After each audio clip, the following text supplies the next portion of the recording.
regulado por el código, vamos a seguir viéndolas. Página, las partes. página 69, las partes. El 1030 son partes del proceso de impugnación, repetición, infracciones, las personas que tuvieran un interés o derecho propio, ¿sí? Y las que ejercieran una representación legal, abogados, procuradores. O sea, son partes de cualquier proceso. Primero, los interesados en realizar, o sea, la persona a la cual esté denunciada en un hecho, ¿sí? Y los que intervienen en nombre de estas personas, como el caso de los abogados y procuradores, que bueno, ya en la práctica el abogado y el procurador ejerce la misma persona ejerce el abogado, no existe, ya el procurador era una figura vieja que hacía procuración nada más. Ahora todos los títulos salimos de abogados y procuradores a la misma vez. ¿Sí? ¿Y qué procuraba el procurador? Procedimientos hacía, ¿entendés? Pero no tenía la parte teórica. Mientras que antiguamente se dividía entre lo que era la teoría y lo que era la práctica. Entonces hacía todo tramiterío, pero siempre tenía que una firma un abogado que era el que teóricamente, porque era menos años. Ahora ya directamente son todo lo mismo. Dale. Pero las leyes lo siguen estableciendo, claro. La representación legal hay de dos tipos, como apoderado o como abogado representante, eso es para cualquier tipo de juicio, ¿sí? Como apoderado, el cliente nos firma un poder a nosotros y nosotros actuamos en el lugar del cliente, ¿sí? Firmamos en lugar de él y lo obligamos en lugar de él, ¿sí? Porque existe un poder, ¿sí? Ahora lo vamos a ver más adelante. Representación legal, el escrito va firmado con firma del abogado y con firma del cliente, ¿sí? El apoderado se utiliza lo más común para que, bueno, cuando es mucho las empresas o cuando se quiere desligar directamente del caso, que lo lleva mi abogado el juicio, ¿sí? El otro no, es una forma de darle intervención al cliente y que el día de mañana, no me vengas a decir que yo no te, como vos me estás firmando los escritos, es una forma de poner conocimiento. Yo trabajo más con representación que con apoderado, porque primero que apoderado, quien se puede pagar un poder ante un escribano, lo más seguro es alguien que va a hacer muchos juicios, si es un cliente de empresa o una empresa, mientras que un particular normal prefiere trabajarlo con representación. Pero son dos formas de personería que se presentan ante la justicia. Pero para que lo tengan en cuenta por si se nos llega a surgir. Después tenemos, acá está la personería, mira, me estoy metiendo en el mismo tema. La personería y su acreditación. Debe acreditarse la personería mediante poder general o poder especial. Poder general es esta persona me representa en todo mi accionar, ¿sí? Apoderado general, apoderado particular o especial es me va a representar para este juicio o para estos juicios, ¿sí?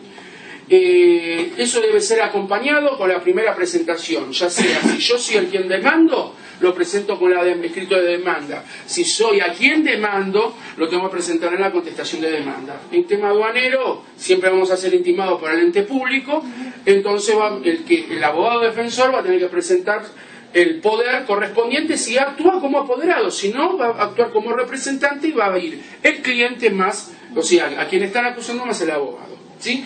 Eso sí, hay que presentarlo. Y la falta de esto, ¿ves? Dice que obliga a la aduana a intimar. Lo hace porque un juzgado hace lo mismo, porque si yo me presento en un juicio, ¿sí? Y digo, yo soy el apoderado de fulano de tal, y no llevo el poder, me van a decir, presente poder, porque si no presenta poder no lo tengo por presentado directamente. Eso es lo que más o menos dice, te dan 10 días de plazo y todo. En todas las presentaciones que se planteen o debaten cuestiones judiciales, es obligatorio el patrocinio letrado, ¿sí? Para preservar lo que hablábamos antes, los principios de legalidad, debido proceso sustantivo, adjetivo, todo lo que hablábamos del defensa del juicio.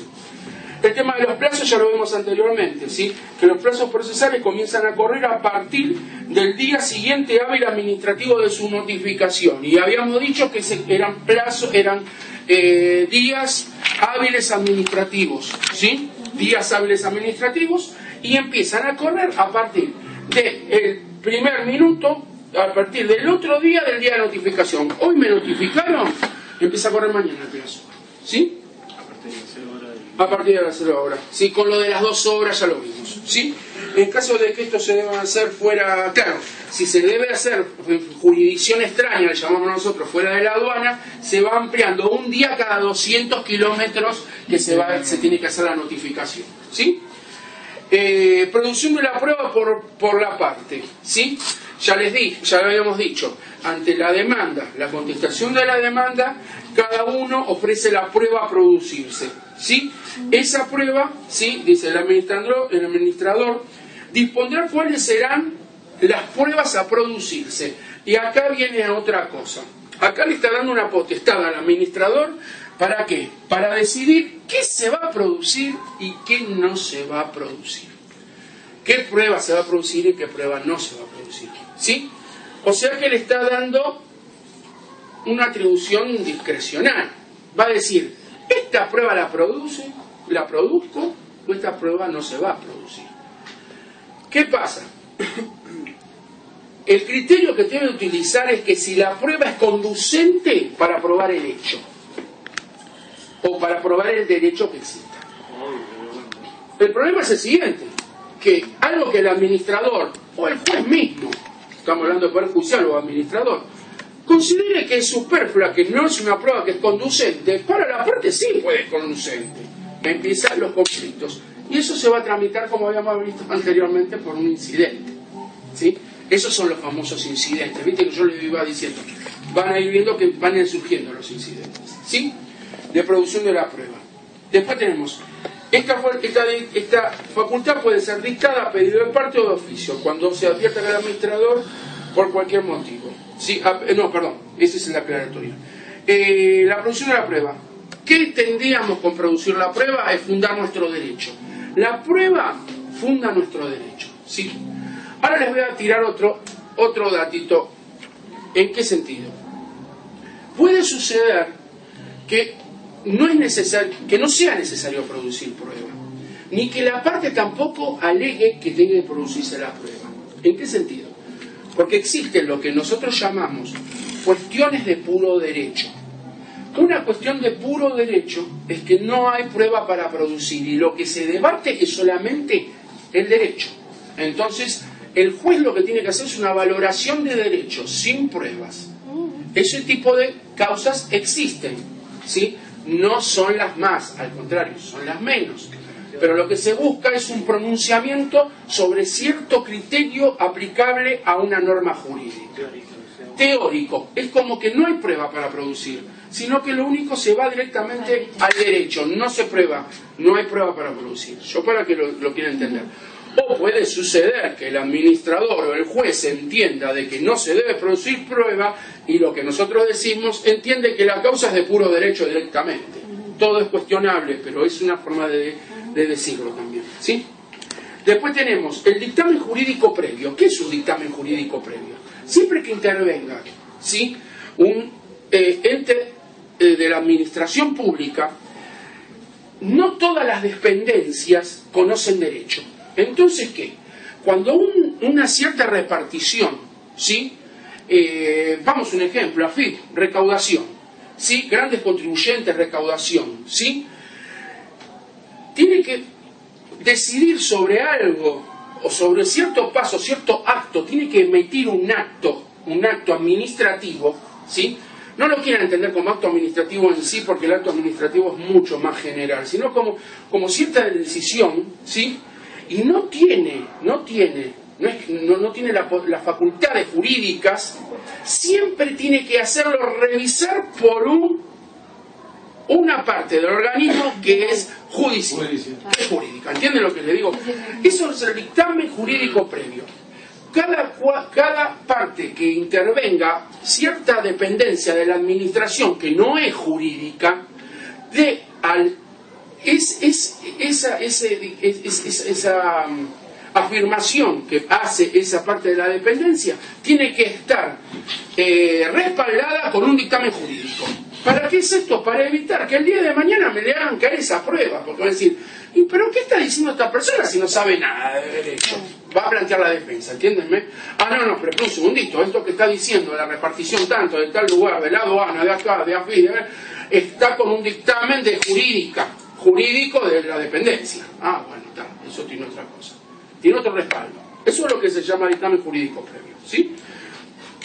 Recurso de aclaratoria. El recurso de aclaratoria lo puedo llegar a explicar dentro de los recursos que vamos a ver ahora dentro de un rato.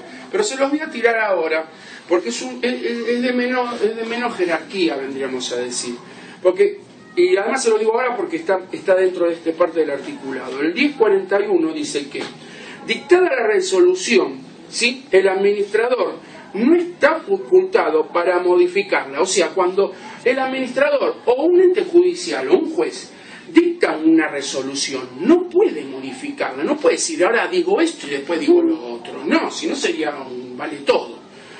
Pero ¿qué pasa? Salvo, ¿sí?, que sin alterar la sustancia de la decisión. ¿Qué quiere decir? Si esta persona dijo esto es negro, yo no puedo decir ahora es blanco. No, sí, me estoy contradiciendo. Ahí ya estamos, no. Pero ¿qué pasa? Sin alterar el fondo de la decisión, lo que puede hacer es corregir cualquier error, ¿sí?, material que exista en la resolución. Vamos a un ejemplo. Se confunden en un nombre. Eso es lo que estamos hablando acá, ¿sí? Subsana errores materiales. No le pusieron al acento un nombre. Que no altere. No, la decisión no la puede alterar. Lo único que es corrige errores materiales, errores muy comunes, cosas muy menudencias, podríamos decir. Eso lo preguntan. Te aclara, Gloria. Aclare algún punto. Un error material. Aclare algún punto oscuro. ¿Qué quiere decir? Yo sigo diciendo que es blanco, pero no entendieron. Bueno, yo ahora entiendo, lo quiero corregir. Esto es así por esto y por esto y por esto. Un punto oscuro que no se entendió, ¿sí? O suple alguna omisión. Se olvidó algún dato en la resolución, ¿sí?, que se hubiese incurrido. Esta facultad puede ser a petición de parte, diga, escúcheme, se confundió en el nombre. O que el mismo que está emitiendo de oficio diga, oh, pará, nos olvidamos el nombre, vamos a poner. ¿Sí? A mí me pasó una vez una sucesión que me olvidé de poner el acento y el juzgado me dijo, perdón, estamos hablando de María con acento o María sin acento. Me cargó el juzgado, ¿qué vamos a hacer? Pero ¿me entienden cómo es? Ese sería un error material, claro, obvio, ¿entienden? Si vos no tendrías este recurso, no podrías hacer. Claro, no, claro, ¿entendés lo que te digo? Esos son los errores materiales, ¿entendés? En realidad el juzgado lo que me hizo pasar un mal momento, ¿no? Claro. Porque tuve que mandar un escrito esperando que era con acento. ¿Entiendanme? Sí, bueno, pasaron días. ¿Qué vas a hacer? Recurso de aclaratoria. Espera, no, dale. Ese es el recurso de aclaratoria. Sí, los actos notificables ya los vimos anteriormente más o menos, pero lo que le quede muy en claro, las medidas precautorias. Las medidas precautorias sí o sí tienen que ser notificadas. ¿Qué son medidas precautorias? Son las cautelares. Las cautelares. Cuando hacen el comiso de la mercadería, que te la vamos a vender, todo eso son medidas precautorias. ¿Para qué? Para conseguir el cobro del tributo, para conseguir perseguir los cobros. Todo eso se notifica por cédula, de cajón, sí o sí. ¿Sí? Después las vistas de los expedientes, las aperturas a prueba, cuando el expediente está alegato. Ahora lo vamos a ir a ver un poquito todo, que lo vamos a ir viendo. Después, obligación de la comparecencia, ¿sí? Esto sí, muy simple. Toda persona, ya sea parte o testigo o indagatoria, tiene la obligación de comparecer. Si no comparece, la fuerza pública. Es simplísimo. Incidentes, ya los habíamos visto anteriormente. Tenemos que, ahora bajado al aduanero, el pedido de libramiento de mercaderías, ¿sí? Eso tramita por incidente, ¿sí? El proceso principal, el principio es que no se suspende el proceso principal. No se suspende, cuando se tramita un incidente, ¿sí? No se suspende el principal y corre al mismo momento el incidente, a menos que la resolución de ese incidente tenga influya en el principal. Ahí sí, hasta que no resolvemos esto no podemos seguir con lo otro. Eso es lo que dice. ¿Sí? Las nulidades del procedimiento, ¿sí? Tenemos que que el código dice que impedir las nulidades por la nulidad misma, o sea que aquellos actos que se hubiesen sido consentidos, esto esperen que si yo tengo tiempo le quiero explicar un tema de nulidades un poquito, sí, que es lo que antes iba a explicarles, pero pasemos a otra cosa, ahora lo vamos a ver. Procedimiento regulador. Bueno, acá tenemos los dos procedimientos que están regulados, los divide igual, por delitos y por infracciones, como divide el otro. Tenemos que, como les expliqué antes, el código preveía la doble jurisdicción, que ya es lo que yo les expliqué antes, ¿sí? El juzgamiento de los delitos aduaneros, que ya la Corte lo resolvió como yo les indiqué que los había resuelto, ¿sí? Y después tenemos, por esta razón, el procedimiento, la previa declaración jurídica de su existencia. Después tenemos última parte, el Código Aduanero, que en sede aduanera será aplicable el procedimiento previsto para las infracciones aduaneras, ¿sí? Y dispone que las causas por delitos aduaneros serán instruidas por la autoridad que hubiese prevenido. Esto es importante, ¿sí? O sea, serán instruidas porque previnió. Claro. Si es la aduana, con el policía aduanera. Si es gendarmería, si es prefectura, policía naval. El que previene, o sea, el que interviene, es el que va a instruirla, ¿sí? Hay un solo caso, ahora lo vamos a ver, en el que tiene que mandarlo a la aduana. A ver. Acá les dice todo lo que tienen que hacer cuando intervienen, ¿sí? Cuando intervienen, cuando lo detienen, tienen que dar conocimiento al juez competente, ¿sí? Y acá les va a mostrar las diferencias, porque antes decía que había un término de 48 horas para dar conocimiento. Sí, acá dice, comunicar de inmediato al juez la detención de las personas y ponerlas a su disposición en el término de 48 horas. Pero ahora se modificó y tiene que ser inmediato, a las 6 horas. Ya acá lo dice, ¿sí? Porque dice que no exceda de 6 horas, ¿sí? O sea que les plantea la primera parte, el articulado, cómo se tenía que, ante la intervención de un delito, cómo tenía que actuar y cómo se modificó en ese caso. Se acortaron todo el tema de plazos, ¿sí? Dice que si no, el que interviene, ¿sí? El que previene no es la aduana, se lo tiene que poner la mercadería a disposición de la aduana. O sea, al ponerlo a la prefectura, tiene que llamar a la aduana para que ponga a disposición de la mercadería, ¿sí? Después tenemos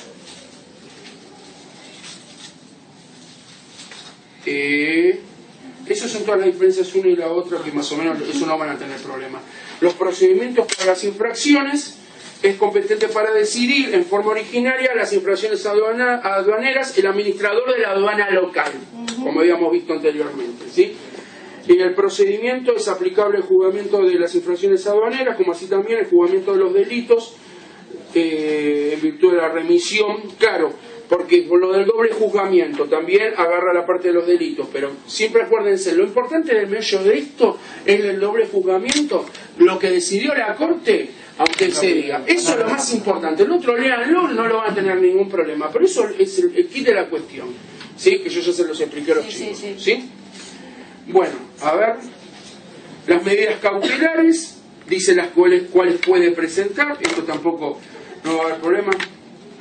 Medidas preventivas, como la aduana sobre las mercaderías afectadas, sin investigaciones preliminares, curso de procedimiento, esto no es el vencimiento del plazo, solicitar cuando se vence el plazo, se solicita, ¿sí? Se puede solicitar el levantamiento de la misma, pero tiene una prórroga, ¿sí? Se puede prorrogar, si en los 5 días no se expidió sobre el tema, se puede pedir el levantamiento de las medidas cautelares. Las partes, ya lo vimos anteriormente, son las personas en cuyo nombre se encuentra la mercadería, ¿sí? Y los demás supuestos de responsabilidades por infracciones y por pago de tributos. Eso depende del delito que estén cometiendo, van a ser las personas que están involucradas, que es todo lo que vimos en las clases anteriores, ¿sí? Secreto de sumario, que lo puede dictar el administrador en cualquier momento, que no puede ceder de 30 días, ¿sí? Y después tenemos los sobreseimientos. Se procede al sobreseimiento definitivo, en el que puede ser dictado en cualquier estado del proceso, antes de llamar al auto a sentencia, cuando los hechos no se hubiesen cometido. Ya partimos de la base, que no se cometió ningún hecho, no podemos seguir una causa que ya no tiene sentido, ¿sí? o los hechos no configuran un ilícito aduanero, entonces no debe intervenir el órgano aduanero. Eso es así de simple. Cuando la investigación sugiera la falta de responsabilidad de los imputados. Bueno, esos son calificaciones, son errores flagrantes, o se comprobó que no existe un hecho, entonces por eso cabe el sobrecimiento automático, ¿sí? Este sobrecimiento tiene el carácter de cosa juzgada, o sea que no se puede volver a realizar un juicio sobre el mismo hecho, es cosa juzgada, ¿sí? Y después acá tenemos el tema de la rebeldía, ¿sí? El tema de la rebeldía, que era lo que yo les comentaba en la clase pasada. Cuando el imputado es notificado fehacientemente, como habíamos hablado de las formas de notificaciones, ¿sí? Y no comparece a estar a derecho. Comparecer a estar a derecho es presentarse y decir, acá estoy para poderme defender y para poder articular todo el juicio, ¿sí? Se declara su rebeldía. El juzgado dice, si yo ya te tengo notificado en la aduana, y si vos no te compareciste, te tengo por no presentado y en estado de rebeldía, ¿sí? Se continúa el proceso sin la comparecencia del imputado, ¿sí? Vamos siguiendo. Sin embargo, podrá comparecer en cualquier momento del juicio, que es lo que yo le decía el otro día. En cualquier momento del juicio puede presentarse, pero acá viene la diferencia que yo le decía. No puede retroceder. Después dice, sin embargo, podrá comparecer al juicio en cualquier momento, cesando así su rebeldía, aunque no podrá retrotraer el procedimiento cumplido. O sea, ya te hicieron algo. Tenés que esperar al final. Tenés que esperar al final. Y podés plantear algo cuando recusas. No, cuando vas a cámara, cuando vas al tribunal fiscal, si elegís tribunal fiscal, y si vas a juzgado contencioso administrativo, ahí vas a plantearlo. Yo estuve en rebeldía en tal momento, no era el momento procesal para poderlo esgrimir. Ahora esto que se actuó acá es nulo. Ahí sí lo puedo plantear. Pero cuando entré y si estaba en rebeldía, ya chao. No esto puedo. es solamente administrativamente, o sea, judicialmente. No, judicialmente sí. Ah, es igual para todos. Es lo mismo. Es lo mismo. En el ámbito judicial es lo mismo. Rebeldía para todos. Rebeldía es a plano administrativo o a plano judicial. Podés estar rebelde también a nivel judicial. El juzgado te va a entender que vos te presentaste la causa y de ahí lo actuado para atrás vos no podés reverlo. Lo tenés que rever en instancia ulterior. Esos son los términos. Bien. Después tenemos la prueba en el sumario. Vencidos los plazos para, dado a la vista de la defensa, el administrador va a ordenar la apertura de la causa prueba, que es lo que yo le dije en la segunda parte del proceso, que es la apertura a prueba. En esa se va a producir todo. Ahí ya les expliqué antes, el administrador o el juez en su caso puede entender de que no hay prueba para producir, por lo cual declara la causa de puro derecho, ¿sí? A menos que, si llega a haber algún tipo de que yo digo, no, yo considero que esa prueba se tiene que producir, la trataremos por incidente. O, si no, ahora después van a haber tipos de recursos. Una vez cumplido el momento aprobatorio, ¿sí? Y se clausura el periodo de prueba, se llama, ¿sí? Y comienza la parte final del juicio, que el primer paso es el tema de los alegatos. El alegato es a cada una de las partes, ¿sí? En este caso es a la defensa, ¿sí? Debe nuevamente fundar por qué considera que le asiste su derecho. Pero esta vez lo hace en base a las pruebas producidas. Antes decía, yo tengo derecho a esto y para esto ofrezco esta prueba. Ahora dice, sigo sosteniendo lo mismo, yo tengo derecho a esto y me baso en toda esta prueba producida. ¿Sí? Antes era a producirse, ahora hay que ver si la prueba me asiste o no me asiste. Pero bueno, es el alegato, es el último descargo antes de la sentencia. ¿Sí? Las medidas para mejor proveer, eso lo puede poner el administrador en cualquier momento del juicio, ¿sí? Que es todo lo que considere, mejor proveer, no se puede, esta prueba me gustaría que hagamos esta prueba, porque esto es conducente a dilucidar tal tema. Entonces es una medida a mejor proveer, ¿sí? Que lo decide. Y lo último, el monio, es la resolución o el fallo, ¿sí? es el punto final del proceso para las infracciones en sede aduanera, ¿sí? El dictado de la resolución del sumario o fallo del administrador de la aduana local o jefe del departamento contencioso en capital. Eso es acá. En capital es el jefe del departamento contencioso. Y en las provincias es el jefe de la aduana. ¿Sí? Sí. Tenemos que el plazo para su dictado es 60 días hábiles, ¿sí? Y debe ser necesariamente, debe condenar o absolver a los imputados, ¿sí?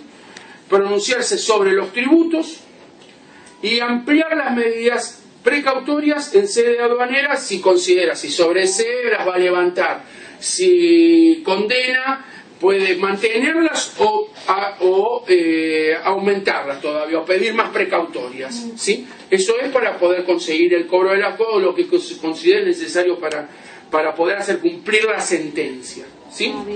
Después tenemos ahí es lo que yo les contaba anteriormente. Miren, cuando el fallo del administrador de la aduana desestimara la denuncia, sobreseyera o absolviere, ¿sí? O bien atenuare la pena por debajo de los topes mínimos, esto es lo que yo les decía, se debe requerir la aprobación del Administrador Nacional de Aduanas. Ya les dije, para poder castigar más, tiene potestad. Pero para poder absolver, tiene que pasar primero por el administrador de la aduana nacional. No lo puede decidir el administrador de cada una de las aduanas, ¿sí? Y después tenemos, bueno, ahora vamos a empezar a ver los procedimientos que establece el código en particular. El primero de los procedimientos, que era que yo les hablaba anteriormente, el procedimiento de ejecución, ¿sí? Este procedimiento, ¿sí? No hay una contienda o una controversia alguna. No existe controversia. No se trata de una simple indicación operativa, ¿sí? De cómo se ejecutan los créditos fiscales en sede aduanera o ante la justicia. Se los voy a bajar al derecho común. Existen en el tráfico normal, le voy a dar un paralelismo al derecho civil. Vos me debes plata a mí y la plata no está documentada. O está documentada en un contrato entre nosotros dos, entre partes. Yo tengo que ir a la justicia ordinaria y pedir el cumplimiento del contrato. ¿Me van siguiendo hasta ahí? Sí. Distinto si yo te hago firmar un pagaré a vos. Si yo le hago firmar un pagaré, el pagaré por sí mismo es título ejecutivo. ¿Me van siguiendo? Yo no voy a ir a un juicio ordinario, voy a ir a un juicio sumarísimo, que es cobro de un pagaré. Entonces voy a ir y le voy a decir, señor juez, él me debe, le presento el título ejecutivo, el pagaré, él me debe a mí esto. Y el juez, sin empezar a involucrarse en el derecho, resuelve que él me tiene que pagar a mí. ¿Por qué? Por el simple hecho de que es un título ejecutivo. Y él no va a venir a decirme, no, pero eso yo no se lo firmé. No. Lo único que puede discutirme es que él no lo firmó. Pero después, si es justo o no es justo, por qué me lo firmó u otra cosa, ya no tiene sentido. ¿Sabe lo que va a decir el juez? Vaya a un juicio ordinario a reclamar eso. A mí no me lo puede reclamar. Esto es ejecutivo, sumarísimo, los plazos son perentorios. ¿Entienden? Este es el mismo caso, un procedimiento de ejecución. Estamos hablando de una deuda aduanera, como puede ser una deuda de AFIP. Sale la deuda en AFIP, ¿sí? Y automáticamente es título ejecutivo. No necesita ir a probar de que... No. Sale a cobrar y el juez aplica derecho directamente por el título, porque la calidad de la deuda está documentada de una forma. Eso mismo, después hablamos, pero el título primero hay que pagarlo.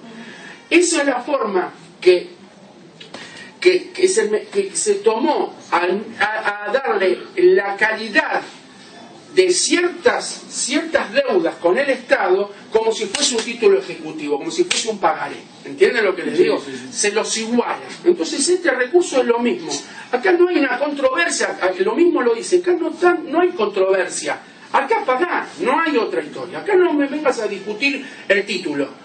Vamos a empezar a discutir... ya les dije, ciertas cosas formales del título, pero no me puede discutir que en el caso de si llega a salir mal un nombre en una boleta de pago de impositiva, no tiene sentido, se cae el juicio, se cae directamente, porque vos vas a alegar ahí de que existe un error, es una defensa que vos vas a meter, que decir, no, por más que después te van a venir, porque, sí, no, ¿sabes? Sí.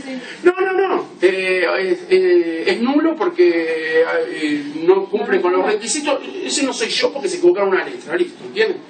Esto es lo mismo, el procedimiento ejecutivo lo que tiende es eso, ¿sí?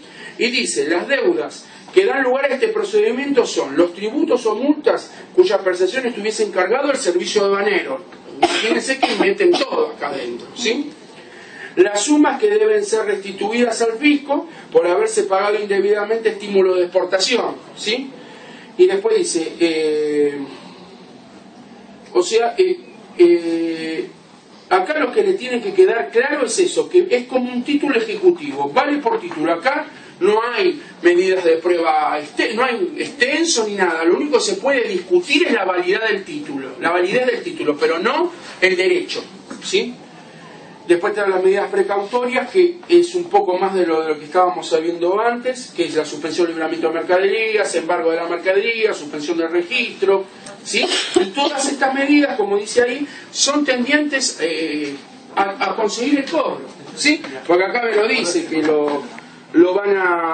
que te pueden sacar del registro, que es la facultad de suspenderse en el registro, a los despachantes de aduana, a los agentes de transporte aduanero. Son todas medidas coercitivas para conseguir el cobro. Una vez que pagó, se le levantan todas.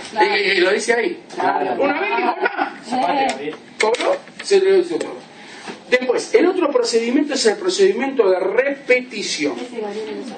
Este recurso está previsto para reclamar la devolución de los importes pagados en concepto de tributos aduaneros, ¿sí? Encontrando su fundamento en el enriquecimiento sin causa legítima, ¿sí? Quedan excluidos todos aquellos tributos no regidos por la legislación aduanera, ¿sí? Que los que tienen son los de vialidad, plan forestal, esos no están incluidos, ¿sí? No son aquellos que no son estrictamente tributos, ¿sí? El procedimiento resulta procedente tanto para los pagos espontáneos como los efectuados a requerimiento de la aduana, y siempre que no hubiesen sido motivo de la revisión de un procedimiento de impugnación. ¿Qué quiere decir? Porque si hubiesen sido motivo de un procedimiento de impugnación, se tiene que tratar en el de impugnación todo el tipo de defensas. Acá no me vengas a plantear porque tenías el de impugnación. Ahí es a donde tenés que ir a plantear tus defensas. Por eso es que lo dice, ¿sí? Después tiene que ser hecha en la oficina aduanera donde se hubiese efectuado el pago cuestionado, ¿sí? A ver, Sí. no es cierto. Cuando vos haces un recurso de repetición, Sí. es por algo que ya pagaste. Claro. Y la Sí. impugnación es por algo que no pagaste No. todavía. Por algo No. que exigen Que que te pagues, Que te pagar y exigen no y que vos no lo pagas. que vos no querés, entonces... Tal cual.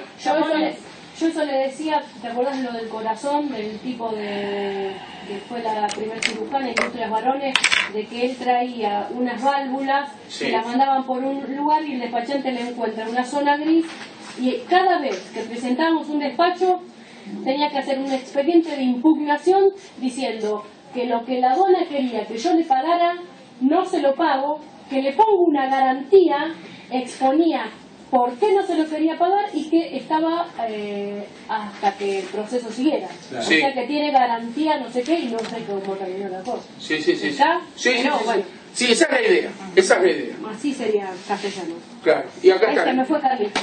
Y el otro es el que decíamos, el impulso de impugnación.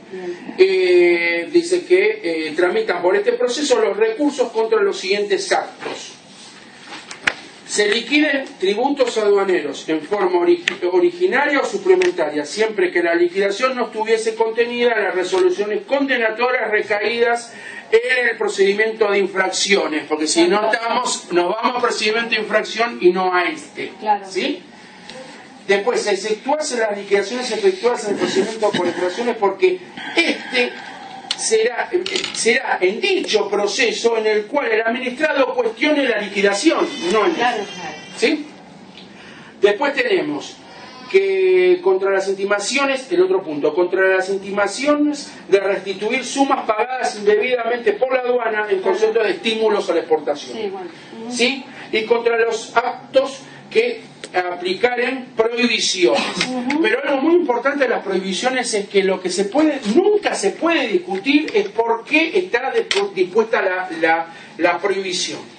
¿Por qué? Porque como yo les dije hace 2 clases atrás, la prohibición no las pone la aduana, las pone el Congreso porque está velando por algún tema de seguridad pública, ya sea sanitaria, armas, lo que sea. Eso no se puede discutir. Sí podemos discutir todo lo demás, pero no el motivo de la prohibición. Yo no puedo plantearlo este recurso para decir, pero no es peligroso traer tal cosa. No es la esfera de la aduana decir sobre eso. La aduana lo aplica, no es el que decide sobre la cuestión. Eso es lo más importante que tienen que tener contra las prohibiciones.